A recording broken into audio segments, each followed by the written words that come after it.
नमस्कार। आज हम डॉक्टर हर्षद रावल की किताब कैंसर और होम्योपैथी उपचार के अंदर दिए गए मुख्य विचारों पर एक नज़र डालेंगे। इस किताब में लेखक होम्योपैथी को कैंसर के इलाज के एक तरीके के तौर पर सामने रखते हैं। तो चलिए सीधे इस सोर्स मटेरियल में गोता लगाते हैं और देखते हैं कि उनके दावे और उनका नज़रिया क्या है।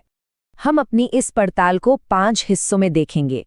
पहले लेखक की थीसिस को समझेंगे, फिर रोग की परिभाषा, उसके बाद होम्योपैथी से इलाज, फिर किताब से कुछ उदाहरण देखेंगे और आखिर में रोकथाम और कुछ अंतिम विचारों पर बात करेंगे। ठीक है, तो चलिए शुरू करते हैं। हमारा पहला हिस्सा लेखक यानी डॉक्टर हर्षद रावल और उनकी किताब के मूल तर्क पर ही फोकस करेगा। किताब की शुरुआत में ही लेखक अपनी साख को सामने रखते हैं।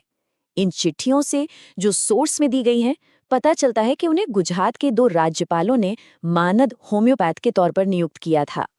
तो ये है वो बात जिस पर सबका ध्यान जाता है। ये किताब का सबसे बड़ा दावा है कि होम्योपैथी से कैंसर का इलाज हो सकता है और अगर मरीज नियमों का ठीक से पालन करे तो सफलता दर 40% तक पहुंच सकती है। ये एक बहुत ही बोल्ड स्टेटमेंट है। तो ये डॉक्टर रावल है कौन? किताब बताती है कि उनके पास 22 साल से ज्यादा का तजुर्बा है। वो भारत और यूके में कई जाने-माने लोगों के सलाहकार रहे हैं। उन्होंने इस विषय पर कई किताबें लिखी हैं और मीडिया में भी अक्सर अपनी राय देते रहते हैं। चलिए अब आगे बढ़ते हैं और ये समझते हैं कि ये किताब कैंसर को असल में परिभाषित कैसे करती है। इसके कारणों और प्रकारों को समझना जरूरी है, तभी हम प्रस्तावित इलाज को समझ पाएंगे। किताब के मुताबिक कैंसर को बहुत सीधे सरल शब्दों में समझा जा सकता है। ये एक ऐसी बीमारी है जिसमें हमारे शरीर की सामान्य कोशिकाएं बदल जाती हैं और फिर बिना किसी कंट्रोल के बढ़ने लगती हैं, जिससे एक गांठ बन जाती है जिसे हम ट्यूमर कहते हैं। अब बात करते हैं कारणों की। इस किताब में सबसे ऊपर तंबाकू को रखा गया है। सोर्स के अनुसार कैंसर से होने वाली हर 3 में से 1 मौत की वजह तंबाकू है।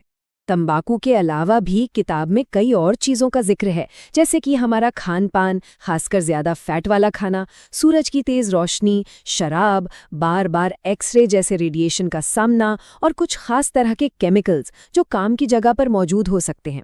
यहाँ तक कि हार्मोन रिप्लेसमेंट थेरेपी को भी एक कारण बताया गया है।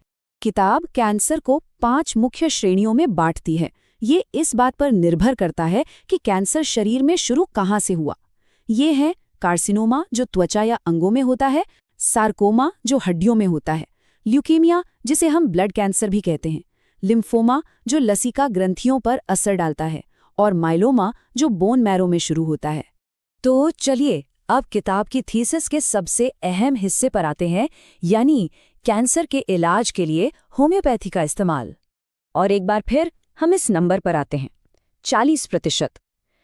लेखक का दावा है कि शुरुआती स्टेज के कैंसर जैसे ब्रेस्ट कैंसर और ब्रेन ट्यूमर में सफलता की दर 40% के आसपास हो सकती है। यही किताब का मुख्य आधार है। लेकिन बात सिर्फ शुरुआती स्टेज तक सीमित नहीं है। किताब एक और ज़रूरी बात कहती है।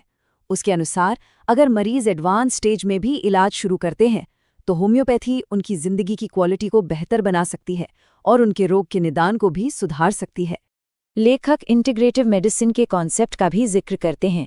किताब के मुताबिक इसका मतलब है मॉडर्न वेस्टर्न मेडिसिन के साथ साथ वैकल्पिक इलाजों को मिलाना, ताकि मरीज के सिर्फ शारीरिक ही नहीं बल्कि भावनात्मक और आध्यात्मिक पहलुओं पर भी ध्यान दिया जा सके।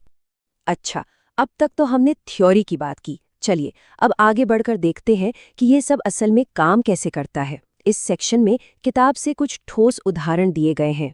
किताब में ब्रेन ट्यूमर के इलाज पर एक पूरा चैप्टर है और ये जो तस्वीर हम देख रहे हैं ये उसी सोर्स से ली गई है जिसमें दिमाग के अलग-अलग हिस्सों को दिखाया गया है। ये टेबल लेखक के तरीके को बहुत साफ तरीके से दिखाती है। एक तरफ ब्रेन ट्यूमर से जुड़े लक्षण हैं और दूसरी तरफ उनके लिए सुझाए गए होम्योपैथिक उपाय, जैसे सोर्स के अनुसार सिर दर्द के लिए रूटा और उल्टी के लिए जिंकम मेटालिकम। ये किताब के प्रैक्टिकल एप्लीकेशन का एक बहुत ही स्पष्ट उदाहरण है। और आखिर में किताब सिर्फ इलाज पर ही नहीं बल्कि रोकथाम पर भी ध्यान देती है।